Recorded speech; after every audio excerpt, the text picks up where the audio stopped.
Fala pessoal, tudo bem? Seja bem-vindo a mais um vídeo do meu canal. Este é mais um vídeo da série As Obras da Carne e neste segundo vídeo nós vamos falar sobre prostituição, a primeira das obras da carne elencadas em Gálatas capítulo 5. Eu convido você para assistir o primeiro vídeo dessa série, onde eu faço um panorama geral sobre o que significa a expressão obras da carne. Convido você também para assistir a série A História dos Hinos que Aprendemos a Cantar, em que no último vídeo eu contei a história do hino Vem com Josué lutar em Jericó.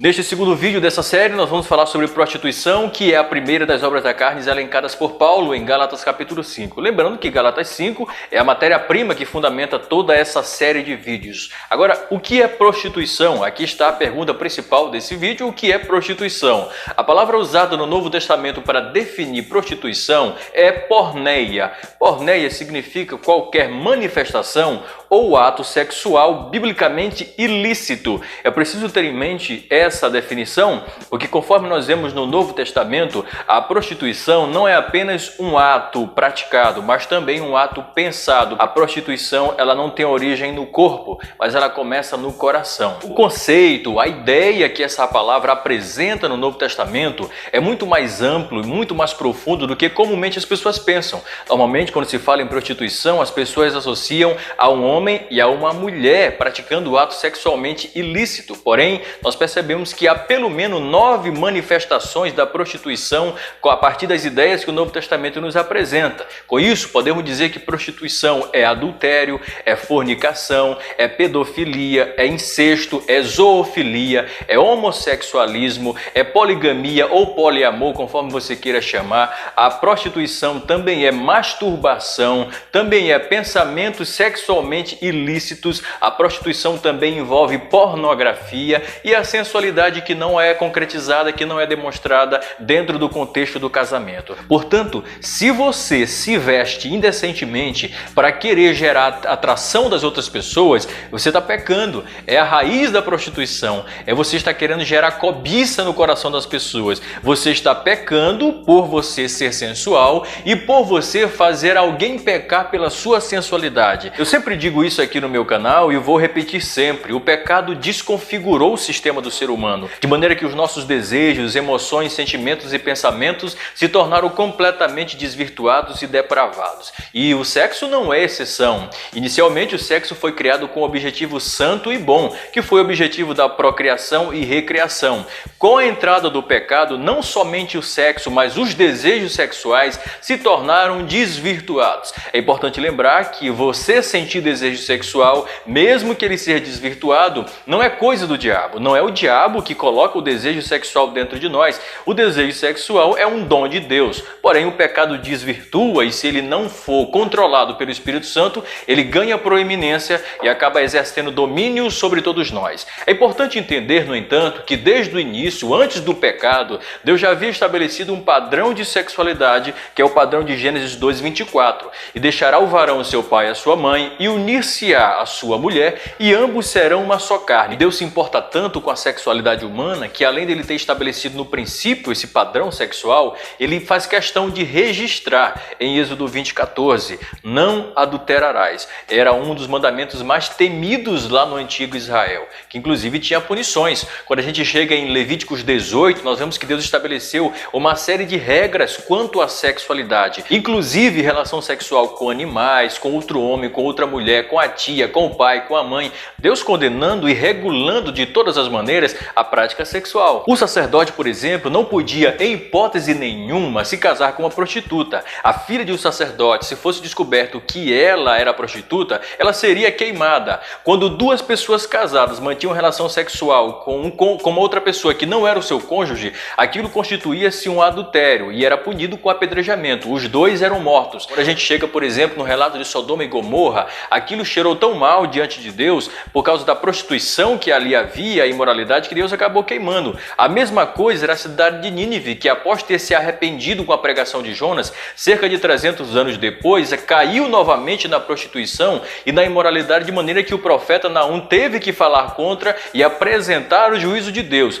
Quando nós chegamos nos outros livros proféticos, a mensagem profética é muito mais ampla. O conceito profético de prostituição é muito mais amplo. Não significa, o profeta não apenas se refere à prostituição no sentido sexual, mas na prostituição como infidelidade em relação a Deus. Quer Israel esteja literalmente se prostituindo, quer tenha abandonado a Deus por qualquer outro motivo, isso era considerado prostituição diante de Deus. Foi assim que falou por repetidas vezes o profeta Ezequiel, o profeta Isaías no capítulo 1, Jeremias. Porém, o ápice de tudo isso é no livro do profeta Osés, em que Deus ele orienta Osés a casar com uma prostituta. Deus queria dizer, por meio daquele ato profético, que Israel havia abandonado o seu pacto com Deus. Quando a gente chega no Novo Testamento, aliás, no período transicional entre o Antigo e o Novo Testamento, João Batista já aparece no deserto botando para quebrar, pregando o arrependimento e denunciando a imoralidade sexual entre Herodes e Herodias,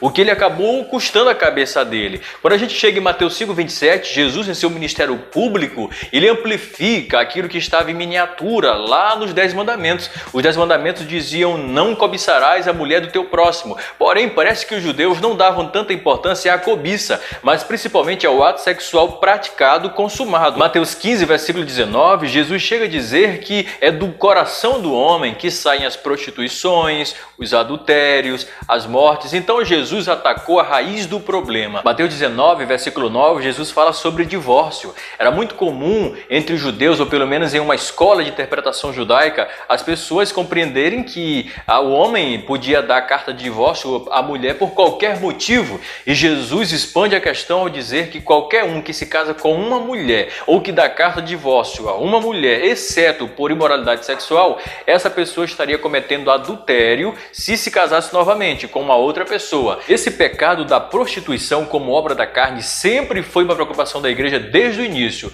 Em Atos capítulo 15, a igreja se reúne para realizar o primeiro concílio eclesiástico a fim de resolver alguns problemas doutrinários que estava havendo na igreja que acabava de nascer. O apóstolo Tiago toma a palavra e dá 3 orientações aos crentes gentios: que não se contaminassem com os ídolos, que se guardassem da prostituição e do que é sufocado com sangue. Paulo desenvolve com muita maestria aquilo que nós definimos como a teologia do corpo. Em um ambiente influenciado pelo gnosticismo, que era uma heresia que surgiu logo no século I da nossa era, o apóstolo Paulo levanta a bandeira defendendo a sacralidade do corpo, ou seja, o corpo é sagrado. Existia naquela época essa heresia gnóstica que dizia que Deus não se importa com o corpo, que o que eu fizer com o meu corpo não vai influenciar o meu espírito, porque o corpo em si já é mau. Paulo levanta a voz dizendo que Deus se interessa sim com o nosso corpo. Primeiro que lá em Romanos capítulo 1, Paulo chega a usar uma expressão muito forte. Ele diz que a prostituição é uma desonra ao corpo.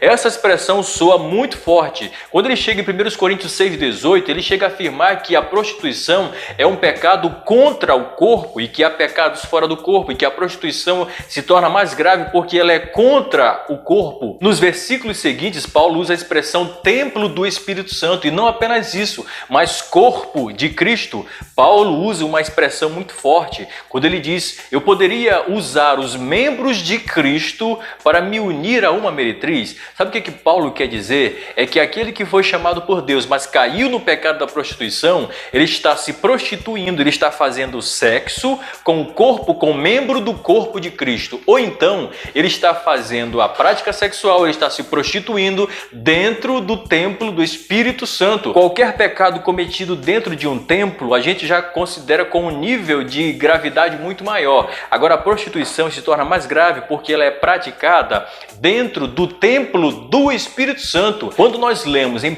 Coríntios, Paulo destaca quase 3 capítulos só para falar de questões acerca do casamento e da sexualidade. Aquela igreja de Corinto era uma igreja muito complicada. Dentro da igreja de Corinto existia uma igreja adúltera. dentro da igreja de Corinto existia uma igreja prostituta. E ali tinha coisas terríveis. Inclusive no capítulo 5 tinha enteado e madrasta se relacionando. Algo que até para os que não eram crentes era uma coisa absurda, mas tinha dentro da igreja. Paulo, no capítulo 7, versículo 9, ele já dá recomendações aos solteiros que, se não puderem se controlar, é melhor casar do que viver abrasado. Em outras palavras, quer dizer, é melhor se casar logo do que viver pegando fogo. Hoje em dia, tem pessoas que acham que praticar sexo no namoro não é errado, mas esse texto de 1 Coríntios deixa isso muito claro, que o sexo só é permitido, só é legalizado, só é lícito a Deus depois do casamento. É interessante que os coríntios usavam uma expressão, um ditado popular muito comum entre eles, que era a expressão tudo me é lícito. Paulo usa essa expressão e diz, olha, vocês estão dizendo tudo me é lícito, mas eu digo para vocês, nem tudo me convém. E o que nós vemos na igreja são muitos jovens namorando, mas se prostituindo, achando que o que importa é o amor, que Deus não se importa com essas coisas, que se eu amar, o que vale é o amor e não é o casamento. É importante entender que o amor não subsiste sem princípios e Deus já estabeleceu princípios para que esse amor fosse cultivado. Por último, Paulo aborda a prostituição religiosa, que também era um conceito já muito abordado entre os judeus no Antigo Testamento. O que era isso? Eram pessoas que literalmente se prostituíam dentro dos templos, porque eles acreditavam que, se relacionando sexualmente dentro de um templo, elas adquiririam alguma bênção dos deuses, teriam supostas bênçãos sobre o filho que fosse nascer, sobre o seu casamento futuro. É por isso que na Bíblia, idolatria e prostituição estão intimamente ligados, porque a prostituição religiosa, ou prostituição cultual, ela era realizada com sacerdotes ou com outras pessoas. Portanto, a prostituição é uma obra da carne que Deus abomina, não é necessariamente uma obra do diabo, se bem que o diabo atua muito na área sexual, ele se beneficia muito da área sexual dos seres humanos para concretizar os seus planos, mas é em essência uma obra da carne. A palavra de Deus para você é que se você vive na prática da prostituição, saiba que existe perdão para você. Há pessoas que acham que a prostituição é um pecado mortal. Não, quando a Bíblia fala do pecado mortal, ele não se refere à prostituição, a adultério, não. Se refere à blasfêmia contra o Espírito Santo. Se você está no pecado da prostituição, se arrependa. Há perdão para você. Aquela mulher foi apanhada em ato de adultério. Jesus perdoou aquela mulher. A pecadora que ungiu os pés de Jesus era prostituta, mas recebeu, alcançou o perdão. Raabe, no Antigo Testamento, também era prostituta, mas foi salva por Deus através da sua fé. Esse é mais um vídeo da série As Obras da Carne. Eu espero que tenha ficado muito claro para você. Se você foi edificado com esse vídeo, compartilhe com alguém, deixe o seu joinha, escreva nos comentários a sua compreensão a respeito desse tema e me siga no Instagram, que todos os dias eu tenho uma mensagem para abençoar a sua vida. Próximo sábado tem mais um quadro Gotas de Fé, com mais uma mensagem para abençoar você.